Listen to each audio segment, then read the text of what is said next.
आज दो मीटिंग हुई है।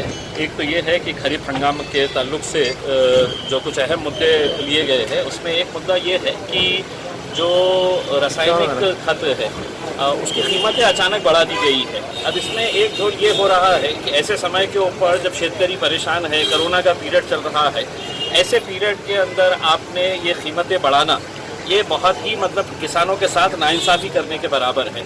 हमने ये वहाँ के जितने भी कंपनीज़ हैं उनको ये कहा है कि आपको ये राइट किसने दिया है कि ये खत की कीमतें बढ़ा दी जाए करके।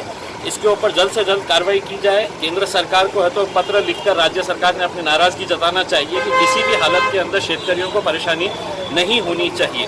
दूसरा ये है कि शेतकरी अपना पैसा डिपॉजिट करने के बावजूद भी जो कनेक्शन नहीं मिलता है उसे, वो कनेक्शन क्यों नहीं मिल रहा है, इसके ताल्लुक से टाइम बाउंड प्रोग्राम तैयार करना चाहिए कि ताकि शेतकरी ने अपना कोटेशन भरने के बाद फ़ौरन उसके पंप को कनेक्शन मिलना चाहिए करके, इसके लिए टाइम बाउंड प्रोग्राम बनाने के लिए कहा है। दूसरी मीटिंग जो हुई है वो कोरोना के ताल्लुक से हुई है, और इस कोरोना के ताल्लुक से मीटिंग के अंदर जो सबसे अहम मुद्दा जो पिछली मीटिंग के अंदर मैंने उठाया था कि 150 वेंटिलेटर्स जो केंद्र सरकार की तरफ से आए हैं और हर वेंटिलेटर के ऊपर PM केयर्स लिखा हुआ है, यानी कि पंत प्रधान के तरफ से आए हुए हैं ये वेंटिलेटर्स हैं।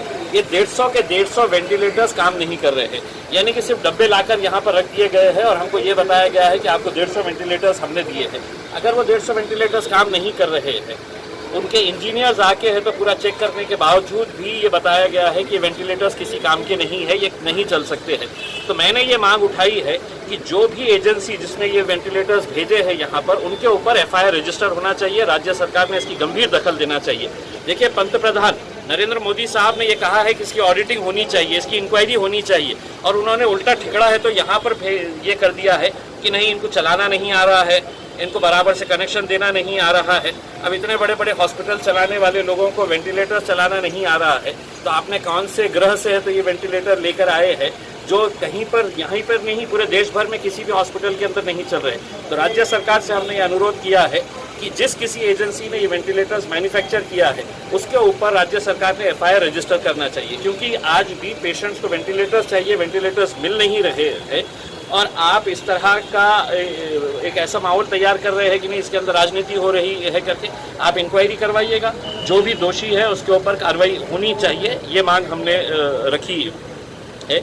दूसरा, मैंने आज इस मीटिंग के अंदर जितने भी फ्रंट लाइन वर्कर्स हैं, चाहे वो हेल्थ डिपार्टमेंट के हो, पुलिस डिपार्टमेंट के हो, डिस्ट्रिक्ट कलेक्टर हो, म्यूनसिपल कमिश्नर, ज़िला परिषद के अध्यक्ष हो, डीन है, सुपरिटेंडेंट है, जितने भी फ्रंट लाइन वर्कर्स है, पुलिस कमिश्नर है, उनकी पुलिस की पूरी टीम है, इन सब का मैंने एक पब्लिकली हमने धन्यवाद किए हैं कि ये लोगों ने जो काम किए हैं। ठीक है, हम मीटिंग के अंदर आते हैं, झगड़ते हैं, नाराज़गी हमारी जताते हैं कि ये काम गलत नहीं, ये लेकिन ये कंबाइन एफर्ट था कि जिसकी वजह से आज से कुछ महीने पहले हमारे पास डेली केसेस जो है वो तकरीबन 1800 केसेस आ रहे थे। जो पीक के ऊपर जो पहुंचा था हमारा, वो 1800 केसेस हर रोज़।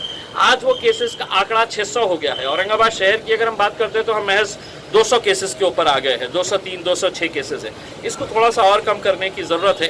जितना आप लोगों ने एहतियात करना चाहिए, अगर उतना एहतियात कर ले तो मैं ये समझता हूँ, उम्मीद करता हूँ और दुआ करता हूँ कि ये आखिरी लॉकडाउन रहेगा, और इसके बाद अगर लोगों ने पूरी तरीके से ये कर दिए है तो हर चीज़ खुल जाएंगी और हम भी अच्छी तरीके से बाहर निकल सकेंगे। एक अहम मुद्दा ये है कि हमको ये बताया गया है कि 200 के करीब वैक्सीनेशन सेंटर्स है। ये नहीं बताया है कि वैक्सीन्स कितनी है करके, वैक्सीन्स ही नहीं है हमारे पास। तो आप ये जो अच्छी अच्छी बातें बता रहे हैं वो बातें तो हमने सुन लिए हैं कि आपके पास 200 वैक्सीनेशन सेंटर्स खोले हैं करके, लेकिन अगर आपके पास एक एक सेंटर के ऊपर 10-10 वैक्सीन देने की भी आपके पास आज के दिन है कि अवेलेबिलिटी, तो इसका आंकड़ा प्रशासन ने बताया नहीं है। लेकिन हमने मंत्री साहब से कहा है कि वैक्सीनेशन के लिए ऐसा ना हो जाए कि लोग इंतज़ार करते रहे और आप वैक्सीनेशन का इंतज़ार चलता ही रहेगा।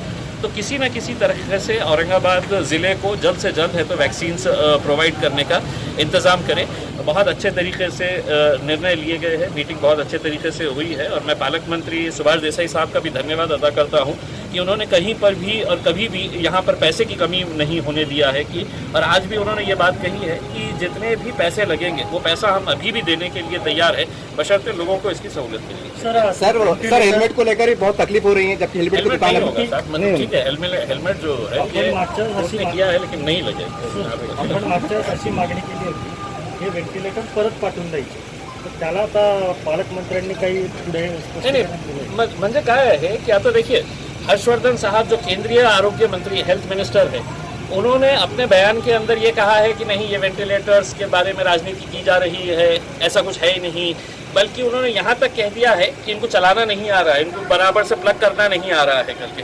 अब ये तो मैं नहीं चला रहा हूँ, ये हॉस्पिटल चला रहे हैं। वो हॉस्पिटल जो हज़ारों पेशेंट्स को अटेंड करते हैं और कई 100 वेंटिलेटर्स उनके पास है, तो कई सालों से चला रहे हैं। तो आपने कौन से ग्रह से लेके आ गए हैं कि ये वेंटिलेटर्स इनको नहीं चलाना? मतलब नाच न जाने आंगन टेढ़ा।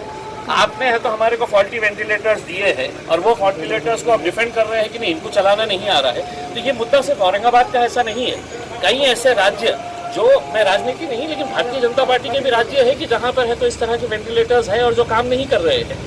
तो हम ये मांग कर रहे हैं कि जो भी एजेंसी है इसको वापस नहीं रखिए, इसको एक सबूत के तौर के ऊपर, और जो एजेंसी है उसके ऊपर FIR रजिस्टर करें। प्रशासन त्याबद्दल म्हणजे काही पुढाकार लगेच घेईल? पालकमंत्री साहेबांनी स्पष्ट शब्दात हे सांगितलं की हे खूप गंभीर विषय आहे आणि सरकार याच्या बाबतीत गंभीर दखल घेऊन यांच्यावर FIR करण्याची वेळ आली तर आम्ही FIR ही करू, हे पालकमंत्र्यांनी स्पष्ट केलं।